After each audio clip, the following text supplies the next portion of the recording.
By your action, you have approved 2023-0330. Moving on to item 17, 2023-0331. Please clear any ex parte communication you may have at this time. Seeing none, we will open the public hearing and get staff report. Thank you, Mr. Chairman. This is Ordinance 2023-331. This is for property with an address of 4368 Davis Street North at Gulf Air, right near Interstate 95, just north of downtown. And the request is to rezone about 4 acres from the CCG1, which again is our retail commercial zoning district, to PBF1. And this is for the proposed relocation of the medical examiner's office. This is a city project. So, as I indicated from my last presentation, normally we would rezone a property to PBF1 as part of the zoning process, in addition to everything else that a project through the city has to go through.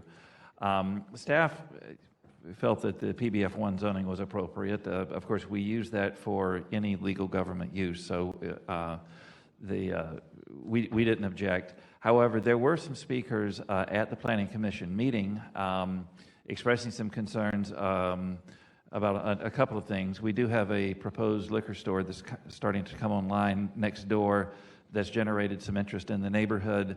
So there were some questions about the appropriateness of the proposed examiner's office adjacent to a liquor store, as well as across the street from a school. And there was some discussion amongst the planning commissioners as well as to whether that was appropriate.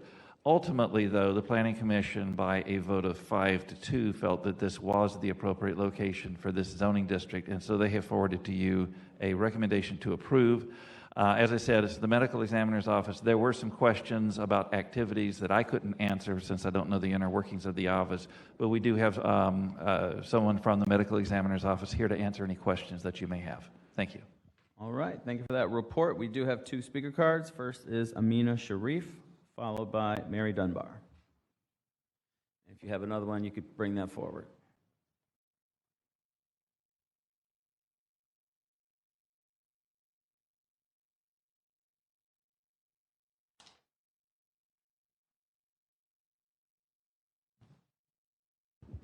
Good evening.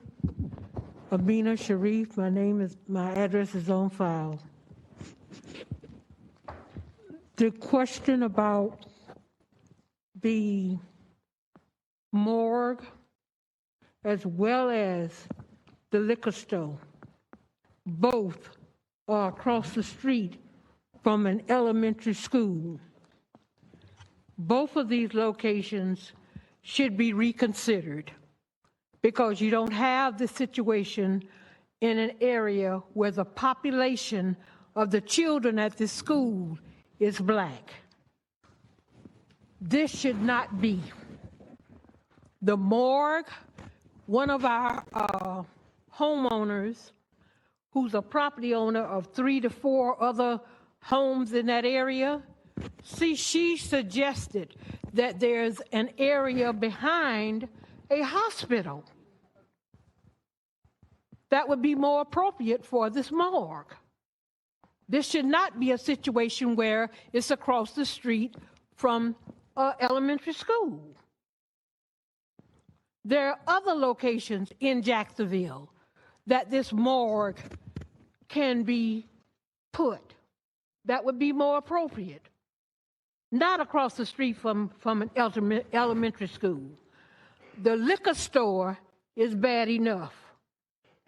The liquor store should have never, for number one, we're told he still doesn't have license for the liquor store, but he's still allowed to continue to build as if they're going to open up next week. We're asking the council to be more considerate of these children that have to come out of their school and be possibly the victim of a drunk driver. Ma'am, if we could stick to the bill at hand, which is the rezoning for the medical The morgue? facility. Yeah, not the liquor store. Fine, Okay. that's good too. Now, it was suggested that there is a location behind a hospital. I think it's the Shan Hospital on 8th Street. I'm not sure of the location, but it was suggested that there are other areas. Jacksonville is large enough that that morgue can be put in an unresidential area for that morgue instead of across the street from elementary school. What message are we sending these children? Thank you. All right, thank you very much. Our next speaker is Mary Dunbar, followed by Patricia Balcom.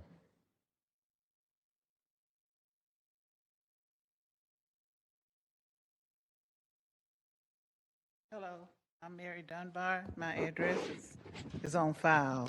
I'm also opposed to the morgue, and I'm also opposed to, I know we're not here for the liquor store, but we have had problems with that planning committee, and I think all of them should be abolished because they're no way on our side at all. So I just pray that the new council people will consider what we are talking about. We are down here just about every Tuesday begging and pleading to stop some of this stuff that's going through on in the neighborhood, in our neighborhood, on the north side of Jacksonville. I want to appreciate every one of you for being here and listening to us, and I hope you all will think about the children. Thank you. All right, thank you. Next we have Patricia Balcom.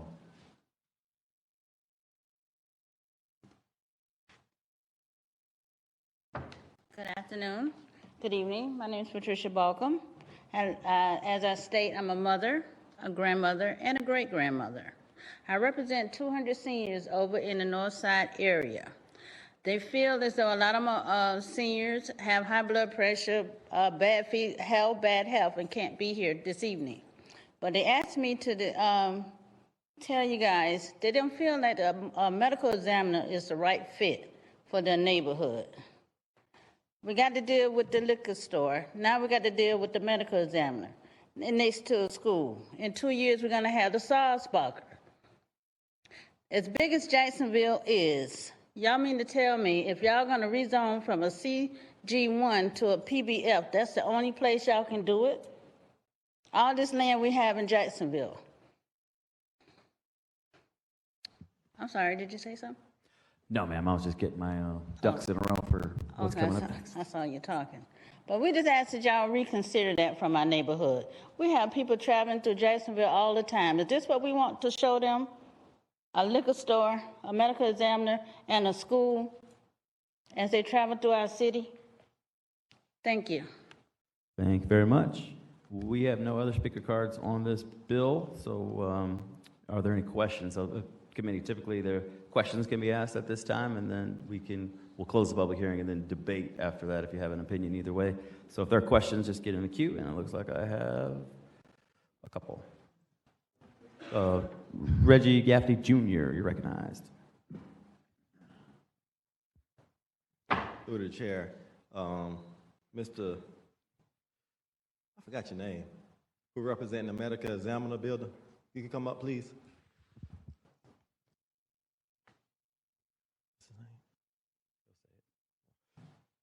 Also, we have another card that just came in, so we haven't closed the public hearing, so I can hear this after his questions. I don't think I closed it, but if you want me to, I will. All right, you're recognized, sir. Through the chair, good afternoon. Tim Crutchfield, Medical Examiner's Office, Operations Manager. And I apologize about that. Forgive me for that.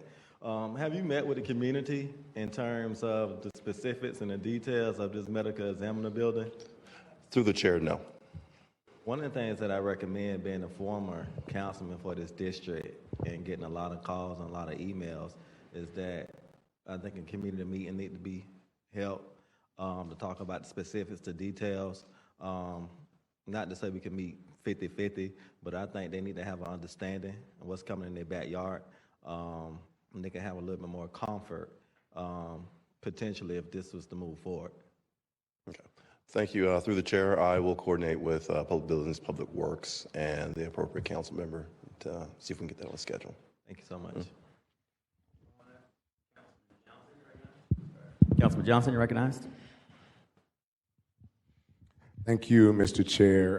And I want to first of all say thank you to those members of the community that came forward to express themselves. I think that is so important that we are hearing them. So I just want to thank them for stepping forward and saying and making sure their voices were heard. Through the chair to Mr. Huxford, what were the reasons specifically that this site was chosen as opposed to other sites in the city?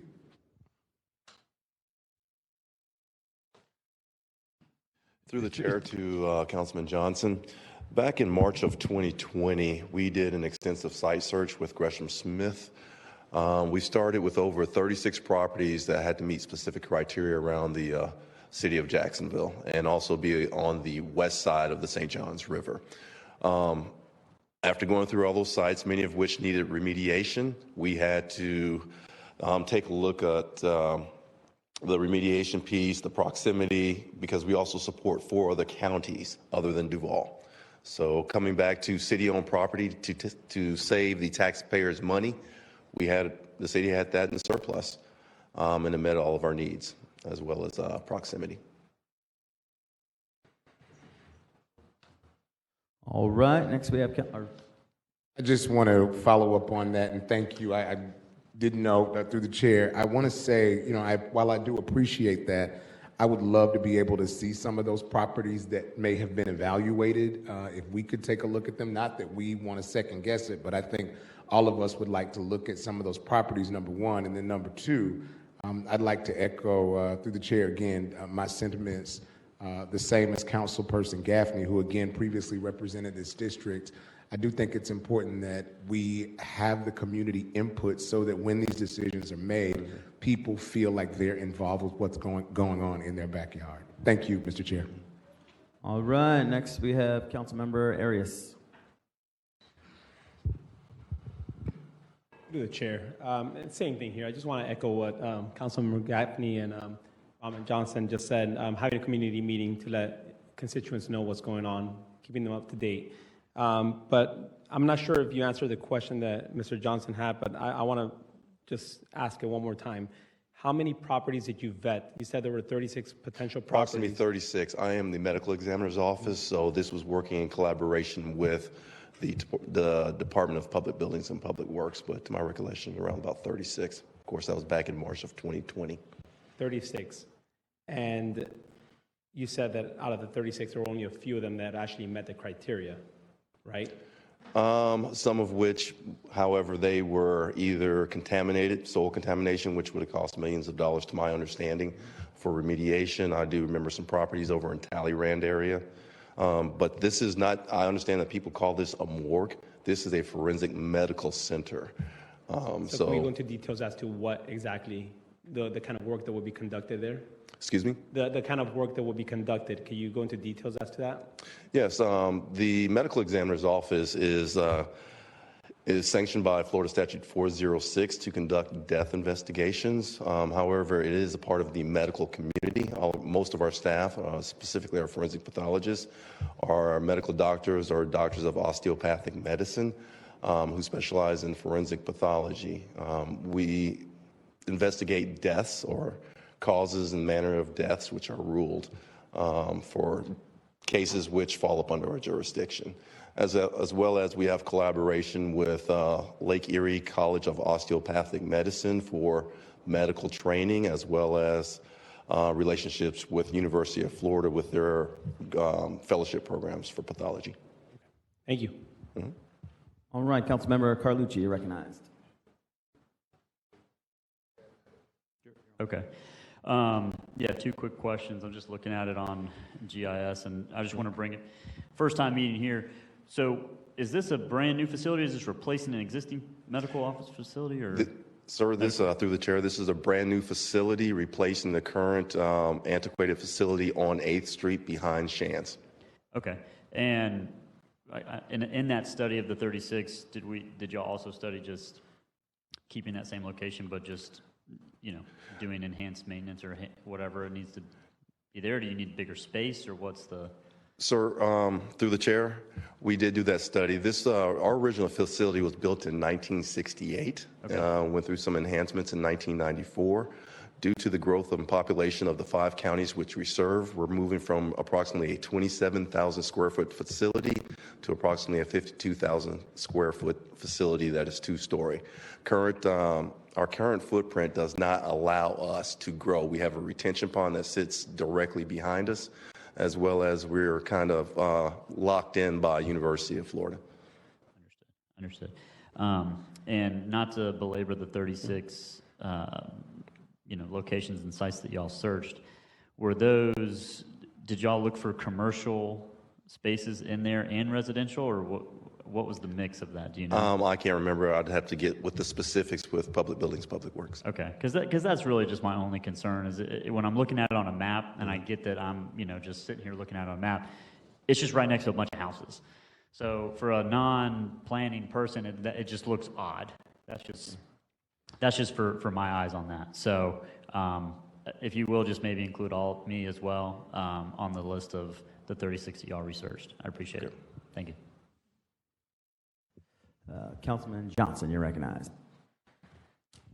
Thank you, Mr. Chairman. To Mr. Crutchfield, through the chair, I don't think I understood the answer to Councilman Arias' question. You talked about the collaborations that you have, but the specific question is, what do you do there? I mean, and I think it kind of goes back to the community. You said it's not a morgue, that it is a forensic medical center.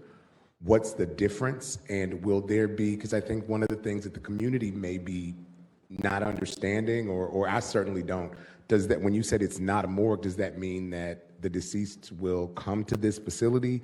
Are they doing autopsies at the facility? Specifically, what kind of things happen there? Okay, so at the facility, when dealing with the medical examiner's office, yes, we do autopsies. We do internal inspections, external inspections, and basically full-blown autopsies. Trying to differentiate it from a morgue, this is just not a storage area for decedents. There are medical applications which are being conducted, toxicology tests. This has a toxicology lab. We have a full staff of forensic investigators that are conducting death scene investigation. So on top of that, it's a myriad of things. But the primary purpose of this facility really solely relies on the chief medical examiners to conduct autopsies in the determination of cause and manner of death for a variety of entities, to include family members. Mr. Chair, may I follow up? So does that mean that there would be another facility, through the chair again, does that mean there'd be another facility off-site that would function as a morgue, or would this site as well be the forensic medical center as well as house those unclaimed remains? First and foremost, at the time, the unclaimed, the city does have an indigent burial program, which we are not, we don't run that program. Like the funeral home, just a few hundred feet down the street, there is storage for decedents until the funeral homes come pick them up. So it would function as, again, through the chair, it would function as a morgue-esque or quasi-morgue facility, a place to hold those deceased until they're claimed, yes? In that context, I would agree with you, just like the funeral home down the street. Thank you, sir. Thank you, Mr. Chair. I have a couple questions for some staff members. First of all, we are addressing the zoning today, rezoning the property. So, Mr. Huxford, if you could let me know what current zoning is allowed, or what kind of potential businesses or functions of that land is allowed by right now. Thank you. So the zoning is CCG1, which I've described as retail commercial. So now I'll go into the zoning code listing of a couple of the items. I won't be exhaustive because I'd be here for quite some time, but you could do retail sales and commercial retail sales and service establishments. That could be anything from Target and Walmart. It could be a service station like a Dailies or a gate station, things of that. Imagine your general retail commercial corridors. Most of those have the CCG1 zoning. So any of that could go in without changing the zoning. Banks, including drive-throughs, professional business offices, hotels and motels, up to a height of 60 feet. The height limitation in this district is 60 feet, so you're looking at maybe 4 to 5 stories on a hotel. Commercial indoor activities such as bowling alleys, skating rinks, movie theaters, and the like. Art museums, community centers, trade schools, business schools, daycares, adult congregate living facilities, plant nurseries, veterinarians, including boarding, secondhand stores and pawn shops, churches, limited wholesaling, like I said, filling stations. One that did come up at the Planning Commission, specifically under the umbrella term commercial retail sales and service establishments, is a funeral home. So a funeral home, a private or commercial funeral home, could be built at this location by right under the existing zoning right now. All right, and just to follow up, are there any laws or waivers or anything necessary for medical buildings of this nature by a school? Through the chair, no, sir. We do have distance requirements from churches and schools for alcohol serving establishments, established churches and schools, but not for a medical office like this. There would be no limitation on the zoning. All right, and then is anyone from the administration? I know the mayor's office doesn't typically come, and we're on a different regime now than we were before, but this council recently passed some legislation appropriating some money for this location. So could, Mary, can you speak to that? Through the chair to the committee, yes. In April of this year, the City Council authorized a $62.8 million appropriation and a CIP amendment to add these dollars to the fiscal year 22-23 CIP for construction of this medical facility. All right, thank you very much. And we still have someone in the queue for a question. So Councilmember Arias, you're recognized. Thank you. Through the chair. Excuse me? No, from Mr. Huxter. So CCG1, currently we have a space, and we change it to PBF1. Will the allowable size of the square footage change? Because in this case, he mentioned he wanted to go up to 52,000 square feet.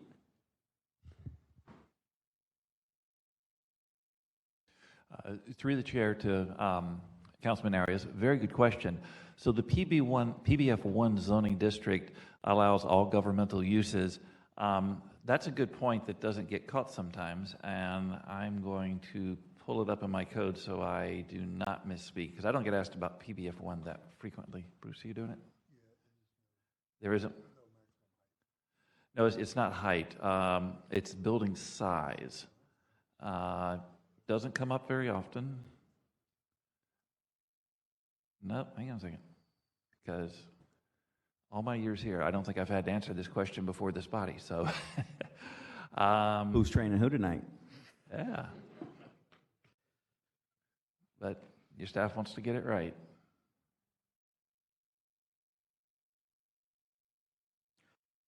While you're looking that up, to the young lady who had a question earlier about a card, whenever we're done with this item, we're going to go back to the item you wanted to speak on and reopen that public hearing for you. So under permitted uses by right, it's just all lawful governmental uses. It's just an umbrella term. If you go under zoning exceptions, it does talk about certain essential services, solid waste management facilities. That makes sense. Government structures containing more than one principal structure on a lot. So that's if you have a campus multiple type atmosphere, or any governmental structure containing more than 40,000 square feet. It's an interesting question. So it's, I'm not prepared to say absolutely, but it is possible that if this does get rezoned to PBF1, that we would need to explore whether there is a need for a zoning exception, which would be another public hearing, specifically to allow for a building size greater than 40,000 square feet. So that's a possibility. Thank you. All right, Councilmember Gaffney Jr. recognized. Through the chair. Excuse my ignorance, but folks, under the current zoning that it is right now, it cannot be built, correct? Through the chair. So We just typically take government property to PBF1 just for ease, so we don't have to go through and ask that question. But there are certainly certain governmental activities that would fall under some of the uses that are allowed. In CCG1, I mean, you could do, obviously, professional business offices and the like. That's a good question as to whether they could actually do this under CCG1. And I don't have a definitive answer for you. And what you'll find in your time on this board here is, if I don't know the answer, I'm just going to tell you I don't know. I'm not going to make it up. So I'm not prepared to give you a definitive answer tonight on that question. And the reason I ask, because the past administration, city council, appropriated $62 million. So I guess this is a finance question. What will happen to the $62 million, you know, if it don't get passed? But I'm not sure who can answer that question. Mary, is that something you could weigh in on?